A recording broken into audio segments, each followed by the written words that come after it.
नमस्कार दोस्तों, SR news में आप सभी का स्वागत है। मैं रिंकू यादव। दोस्तों, जैसा कि आप सबको पता है, पश्चिम बंगाल में भारतीय जनता पार्टी ने सरकार बना लिया है और भारतीय जनता पार्टी की सरकार बनते ही बंगाल में जितने विपक्षी परेशान नहीं हैं, उससे ज्यादा बांग्लादेश और पाकिस्तान परेशान हो गया है। अनाप शनाप बयान आए दिन देते जा रहा है।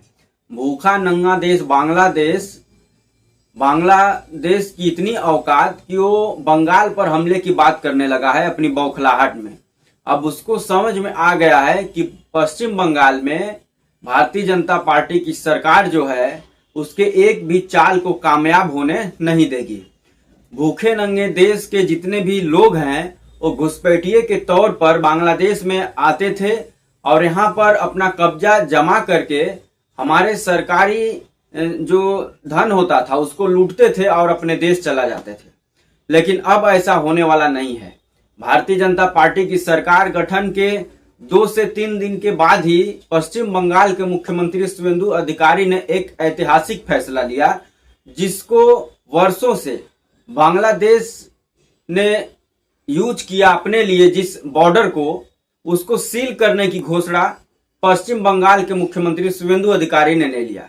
उन्होंने कल ऐलान किया कि बॉर्डर क्षेत्र में 45 दिनों के अंदर जमीन प्रोवाइड कराई जाएगी बीएसएफ को, ताकि बीएसएफ फेसिंग कर सके, जिससे कि जो बांग्लादेश के जो भिखमंगे लोग हैं, जो भूखे नंगे लोग हैं, वो हमारे सीमा में एंट्री न कर पाए, घुसपैठ न कर पाए, जिसकी वजह से हमारा जो पश्चिम बंगाल का जो डेमोक्रेसी है वो बदल न जाए, इसको ध्यान में रखते हुए। और इसी चीज से चिढ़ा हुआ है बांग्लादेश और उसके कुछ भिखमंगे नेता, जो बांग्लादेश में जिसको कोई पूछता नहीं है। और बांग्लादेश की क्या औकात है, वहां की नेताओं की क्या औकात है, आपको 6 महीना पहले देखने को मिला होगा किस प्रकार से वहां के लोग ही अपने नेताओं को सड़कों पर दौड़ा दौड़ा के पीटते हैं, मारते हैं, जला देते हैं उनके घरों को। वो नेता आज भारत को आंख दिखा रहे हैं, पश्चिम बंगाल को आंख दिखा रहे हैं, जिसकी अपने देश में कोई औकात नहीं है। वहां के लोग जब चाहेंगे तब ऐसे नेताओं को ठीक कर देंगे। और वो नेता पश्चिम बंगाल के मुख्यमंत्री शुवेंदु अधिकारी को एक विवादित बयान देते हुए वहां का एक सांसद बोलता है कि हम बांग्लादेश पश्चिम बंगाल पर हमला करेगा और वहां के मुख्यमंत्री शुवेंदु अधिकारी को मुसलमान बनाएगा। इतनी जुर्रत बांग्लादेश की हो गई है। और उसका नाजायज बात पाकिस्तान भी बौखलाहट में है, क्योंकि पाकिस्तान का जो आसिफ मुनीर है वो कश्मीर में तो अपने आतंकवादियों को घुसपैठ करा नहीं पा रहा है, क्योंकि वहां पर इंडियन आर्मी उनको ठोक दे रही है। तो अब वो दूसरा तरकीब निकाला था कि बांग्लादेश से होते हुए पश्चिम बंगाल में अपने अंजाम को जो है कि अपने एजेंडे को अंजाम तक पहुंचाएगा और घुसपैठियों के थ्रू आतंकवादियों को घुसाएगा और यहाँ पर पश्चिम बंगाल में आतंकवाद का जो जाल है उसको बुना जाएगा। लेकिन उससे पहले ही यहाँ पर सरकार चेंज हो जाती है, जिसकी वजह से आसिफ मुनीर और पाकिस्तान भी बौखलाया हुआ है। अब उसको लग रहा है कि उसका जो मंसूबा है कि बांग्लादेश के रास्ते पश्चिम बंगाल में आतंकवाद को बढ़ावा दिया जाए, अब उसमें वो कामयाब हो नहीं पाएगा। इधर बांग्लादेश इसलिए पगलाया हुआ है, इसलिए बौखलाया हुआ है कि उसके जो लोग हैं अपने देश में, जिसको खाना नहीं मिलता है, रोटी नहीं मिलता है, वो घुसपैठ के थ्रू भारत में आते हैं, बांग्लादेश से पश्चिम बंगाल में आते हैं और यहाँ पर अपने रोजी रोटी के चक्कर में कमाते हैं, खाते हैं, फिर अपने देश रिटर्न चले जाते हैं। अब वो होने वाला नहीं है, क्योंकि बीएसएफ को पश्चिम बंगाल सरकार ने अगले 45 दिन में वो जगह प्रोवाइड करा देगी, जिससे कि बॉर्डर क्षेत्र में फेसिंग हो सके।